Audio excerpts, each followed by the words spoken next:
প্রত্যেক ওয়াক্ত নামাজের আজানই হয় প্রায় 1 ঘন্টা যাবত। এই 1 ঘন্টার মাঝে নামাজ পড়া যাবে কিনা? আমাদের দেশে প্রত্যেক ওয়াক্ত সালাতের আজান আসলে অনেক সময় ধরে হয়। 1 ঘন্টা হোক আর আধা ঘন্টা হোক আর 1.5 ঘন্টা হোক, অনেক সময় ধরে হয়। এক মসজিদে হয়তো আপনার 1:45 আজান হলো, আরেক মসজিদে 1টা আজান হলো, আরেক মসজিদে হয়তো 1:15 আজান হলো। তো আজানের মধ্যবর্তী সময়ে আমরা সালাত আদায় করতে পারি কিনা? উত্তর হলো, সালাত আদায় বিশুদ্ধ হওয়াটা আজানের উপর নির্ভরশীল না। আজান হলো জামাতের জন্য। কেউ যদি ওয়াক্তের সালাত আদায় করতে চায়, ওয়াক্ত হওয়া যথেষ্ট।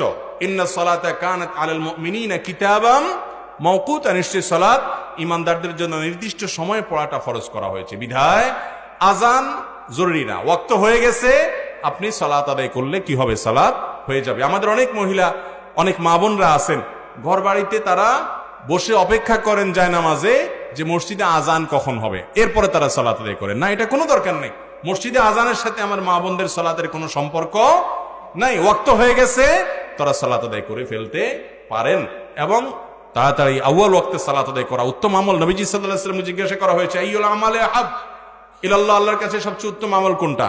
তখন তিনি বলেছেন, আস-সালাতু লিআউয়ালি ওয়াক্তিহা, আউয়াল ওয়াক্তে বা প্রথম দিকে সালাত আদায় করা।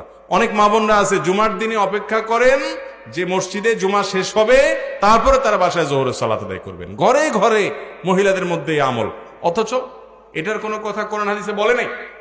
মসজিদে জুমার সালাত হোক বা না হোক, দেরি হোক, খুতবা চলুক, আপনি বাসায় মহিলা হিসাবে ওয়াক্ত হয়ে গেছে, আপনার সালাত আপনি পড়ে নেবেন।